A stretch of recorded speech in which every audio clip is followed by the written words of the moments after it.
सभी ध्यान देंगे। आपकी आखिरी कविता जिसका शीर्षक है द स्नेयर। स्नेयर का हिंदी अर्थ होता है जाल। स्नेयर मीन्स ट्रैप, नेट या फिर वेब अर्थात जाल। तो द स्नेयर नामक कविता लिखी है जेम्स स्टीफन्स नामक कवि ने, जिसमें यहाँ पर वह कहता है कि मुझे एक अचानक चीख सुनाई देती है और ऐसा आभास होता है उस आवाज को सुनकर जैसे कि मानो कोई खरगोश की आवाज है और वह किसी जाल में फंसा हुआ है। कोशिश करने पर भी मैं उस स्थान को खोज नहीं पा रहा हूं जहां से वह पुकार कर रहा है, मदद के लिए चिल्ला रहा है, और इस बात से मैं बहुत दुखी हूं कि मैं उसकी कोई सहायता नहीं कर पा रहा हूं। तो आइए देखते हैं क्या कुछ कहा है कवि जेम्स स्टीफन्स ने अपनी इस कविता द स्नेयर में। कवि लिखता है कि I hear a sudden cry of pain. I means मैं, हियर का मतलब सुनता हूं अर्थात मुझे सुनाई देती है। A sudden cry, a means एक, सडन क्राई मीन्स अचानक चीख या चिल्लाहट। क्राई का मतलब चिल्लाहट या चीख या पुकार। ऑफ पेन, जो दर्द की पुकार है या दर्द से युक्त पुकार है।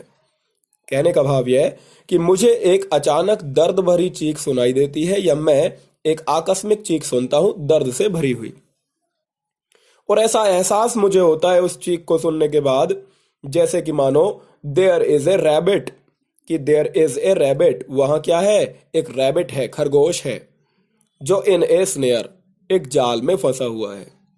उस चीख को, उस चिल्लाहट को, दर्द युक्त पुकार को सुनकर मुझे ऐसा एहसास होता है कि मानो यह आवाज या चीख किसकी है, किसी एक खरगोश की, और जो कि एक जाल में फंसा हुआ है। कवि आगे कहता है now I hear the cry again. जब मैं ये सोच ही रहा होता हूं कि ये शायद किसी खरगोश की पुकार है, चीख है जो जाल में फंस गया है, तभी मुझे क्या सुनाई देती है, यह चीख दोबारा सुनाई देती है। Now I hear the cry again. Again means दोबारा, आई हियर मीन्स मैं सुनता हूं, द क्राई मीन्स उस चीख या चिल्लाहट को, उस पुकार को, नाउ मीन्स अब मुझे यह चीख दोबारा सुनाई देती है। But I can not tell from where. कवि कहता है but I can not tell, लेकिन मैं ये नहीं बता सकता हूं कि फ्रॉम वेयर, कहां से यह चीख सुनाई दे रही है या कहां से वह खरगोश मदद के लिए चीख या पुकार कर रहा है। पैराग्राफ की हिंदी एक बार पुनः सुनेंगे। कवि कहता है कि मुझे दर्द से भरी एक अचानक चीख सुनाई देती है और ऐसा एहसास या आभास होता है जैसे कि मानो कोई खरगोश जाल में है या जाल में फंस गया है। अब मुझे यह चीख दोबारा सुनाई देती है, लेकिन मैं ये नहीं बता पाता हूं, ये नहीं बता सकता हूं कि यह चीख कहां से सुनाई दे रही है या वह खरगोश कहां से मदद के लिए चिल्ला रहा है। इसके आगे कवि लिखता है but I can not tell from where, यानी पहले पैराग्राफ की आखिरी पंक्ति को दूसरे पैराग्राफ की पहली पंक्ति के रूप में पुनः दोहराया गया है, और ये जो पुनरावृत्ति यानी कि रिपीटिशन हुई है लाइन की, इसका पोएट्री में खास प्रयोग होता है। जब किसी भी शब्द या किसी भी पंक्ति को दो बार या अधिक बार दोहराया जाता है तो उसका उद्देश्य केवल इतना ही होता है, to create a special poetic effect, अर्थात टू क्रिएट मीन्स निर्मित करना, ए स्पेशल मीन्स एक विशेष प्रकार का, पोएटिक इफेक्ट मीन्स काव्यमय प्रभाव, काव्य या कविता को एक सुंदरता देना, एक स्पेशल उसमें पोएटिक इफेक्ट लाना। और इसका एक अन्य उद्देश्य और भी होता है कि अपनी बात को बल देकर, एम्फसाइज करके कहना। तो इसके दो प्रमुख उद्देश्य होते हैं, काव्य में विशेष प्रभाव लाना, विशेष सौंदर्य लाना, या फिर अपनी बात को बल देकर कहना। तो यहां पर कवि कहता है but I can not tell from where, लेकिन मैं ये नहीं बता सकता हूं कि कहां से। ही इज कॉलिंग आउट, वह कॉलिंग आउट मीन्स पुकार रहा है, चिल्ला रहा है। फॉर एड, AID एड का अर्थ होता है हेल्प की तरह, सहायता या मदद के लिए। तो कवि कहता है लेकिन मैं ये नहीं बता सकता हूं कि कहां से वह कॉलिंग आउट मीन्स चिल्ला रहा है, पुकार कर रहा है, फॉर एड यानी सहायता के लिए, मदद के लिए। Crying on the frightened air making everything afraid. Crying का मतलब चिल्लाहट, उसका चिल्लाना। On the frightened air, frightened कहते हैं भयभीत को, डरे हुए को। एयर का अर्थ यहां पर हवा से नहीं बल्कि माहौल या वातावरण से लिया गया है, एटमॉस्फेयर से लिया गया है। तो लाइन का अर्थ कुछ इस तरह बनेगा कि इस भयपूर्ण माहौल में, इस भयानक माहौल या परिवेश में, वातावरण में जो उसकी क्राइंग है, उसका जो चिल्लाना है, उसकी जो चिल्लाहट है, ये मेकिंग एवरीथिंग अफ्रेड, ये मेकिंग मीन्स बना रही है, एवरीथिंग मीन्स हर चीज को, प्रत्येक चीज को कैसा बना रही है ये चिल्लाहट, अफ्रेड, भयानक बना रही है, डरा हुआ बना रही है, भयभीत बना रही है। पैराग्राफ की हिंदी पुनः सुनेंगे एक बार और। But I can not tell from where से। कवि कहता है लेकिन मैं ये नहीं बता सकता हूं कि कहां से वह मदद हेतु पुकार कर रहा है, मदद के लिए चिल्ला रहा है। और इस भयानक माहौल या परिवेश या वातावरण में उसकी चिल्लाहट, उसका ये चिल्लाना हर चीज को डरावना बना रहा है, हर चीज को, प्रत्येक चीज को भयानक बना रहा है।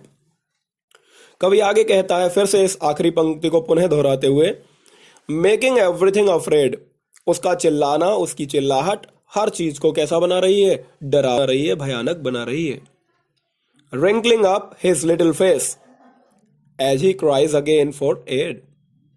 कवि आगे लिखता है कि wrinkling up, सिकुड़ जाता है, झुर्रियां होता है रिंकल्स का अर्थ वैसे तो, पर यहां पर अर्थ है भय की रेखाओं से।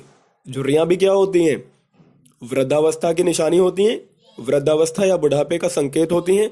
तो वो वृद्धावस्था में आने वाली रेखाएं हैं जिन्हें झुर्रियां कहा जाता है, रिंकल्स कहा जाता है। लेकिन यहां पर खरगोश के चेहरे पर भय की रेखाएं हैं। किसकी रेखाएं हैं, भय की रेखाएं। तो कवि कहता है कि जो खरगोश है उसका चेहरा क्या होता है, सिकुड़ जाता है, भय की रेखाओं से युक्त हो जाता है। wrinkling up his little face, his little face यानी उसका जो नन्हा सा चेहरा है, उसका जो छोटा सा चेहरा है उस खरगोश का, उसे वह wrinkling up, भय की रेखाओं से युक्त कर लेता है या फिर सिकोड़ लेता है। किस समय, as he cries again, as का मतलब when से, जिस समय, जब, he cries means वह चिल्लाता है, again means पुनः या दोबारा, for aid means for help यानी मदद के लिए। तो जिस समय वह मदद के लिए दोबारा चिल्लाता है तो उस समय जो उसका नन्हा चेहरा है, जो उसका छोटा चेहरा है उस खरगोश का, वह उसे सिकोड़ लेते हुए ऐसा करता है, अर्थात उसके चेहरे पर भय की रेखाएं हैं, ऐसा प्रतीत होता है, ऐसा आभास होता है। And I can not find the place, और कभी आगे लिखता है and I can not find the place, और मैं हूं कि उस स्थान को खोज नहीं पाता हूं, मैं उस स्थान को ढूंढ नहीं पाता हूं। पैराग्राफ की हिंदी पुनः सुनेंगे, मेकिंग एवरीथिंग अफ्रेड से। कवि कहता है कि इस भयानक माहौल या परिवेश में खरगोश का जो चिल्लाना है वह हर चीज को डरावना या भयानक बना रहा है। और जिस समय वह मदद के लिए पुनः चिल्लाता है, दोबारा पुकार करता है, तो ऐसा वह अपने नन्हे चेहरे को सिकोड़ लेते हुए करता है, या यूं भी कहा जा सकता है कि उसके नन्हे चेहरे पर भय की रेखाएं हैं, ऐसा आभास होता है। और मैं नहीं खोज पाता हूं, नहीं ढूंढ पाता हूं, नहीं पता लगा पाता हूं उस स्थान का जहां से वह मदद के लिए पुकार कर रहा है। इसके बाद आखिरी पैराग्राफ जिसमें कवि कहता है, फिर से आखिरी पंक्ति को पुनः दोहराते हुए कवि कहता है and I can not find the place where his paw is in the snare. कवि कहता है और मैं उस स्थान को नहीं ढूंढ पाता हूं, उस स्थान को नहीं खोज पाता हूं, वेयर हिज पा इज, जहां पर हिज पा मीन्स उसका पंजा, PAW पा का अर्थ होता है पंजा, पैर का पंजा, जहां उसका पंजा, इज मीन्स है, इन द स्नेयर मीन्स जाल में। कवि कहता है और मैं उस स्थान को नहीं खोज पाता हूं, नहीं ढूंढ पाता हूं, जहां पर उसका पंजा जाल में फंस गया है। फिर आगे कवि खरगोश को ही संबोधित करके कहता है कि little one, oh little one, I am searching everywhere. Little one का मतलब हे छोटे प्राणी, हे छोटे प्राणी, मैं तुम्हें तलाश कर रहा हूं हर जगह, इसीलिए डरो मत, घबराओ मत, अभी तक तो मैं तुम्हें खोज नहीं पाया हूं, लेकिन घबराओ मत, मैं तुम्हें हर जगह क्या कर रहा हूं, तलाश कर रहा हूं। I am searching everywhere.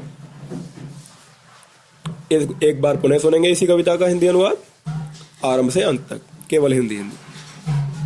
कवि जेम्स स्टीफन्स इस कविता द स्नेयर में वर्णन करता है एक खरगोश की दयनीय स्थिति का, जो शायद कहीं जाल में फंसा हुआ है और मदद के लिए पुकार कर रहा है। तो कवि कहता है कि मैं दर्द से युक्त एक आकस्मिक चीख सुनता हूं, एक अचानक चीख मुझे सुनाई देती है और ऐसा एहसास होता है उस आवाज या चीख को सुनकर जैसे कि मानो एक खरगोश जाल में फंसा हुआ है। अभी मुझे यह चीख दोबारा सुनाई देती है, लेकिन मैं ये नहीं बता सकता हूं कि कहां से वह खरगोश मदद के लिए पुकार रहा है। कवि फिर से पुनः इस पंक्ति को दोहराता है और कहता है लेकिन मैं ये नहीं बता सकता हूं कि कहां से वह मदद के लिए पुकार कर रहा है। फिर आगे कवि कहता है कि इस भयानक वातावरण में उसकी चिल्लाहट, उसका यह चिल्लाना प्रत्येक चीज को और भी डरावना बना रहा है, हर चीज को डरावना बना रहा है।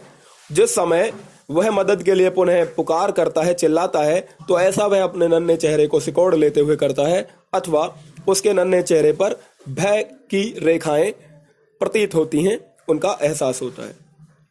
और मैं हूं कि उस स्थान को खोज नहीं पाता हूं, ढूंढ नहीं पाता हूं। मैं उस स्थान को खोज नहीं पाता हूं जहां उसका पंजा जाल में फंसा हुआ है। फिर उसके बाद कवि उस नन्हे जीव को संबोधित करके कहता है कि हे नन्हे प्राणी, हे छोटे से प्राणी, घबराओ नहीं, मैं प्रत्येक जगह तुम्हें तलाश कर रहा हूं। और इस प्रकार यह कविता समाप्त हो जाती है। धन्यवाद।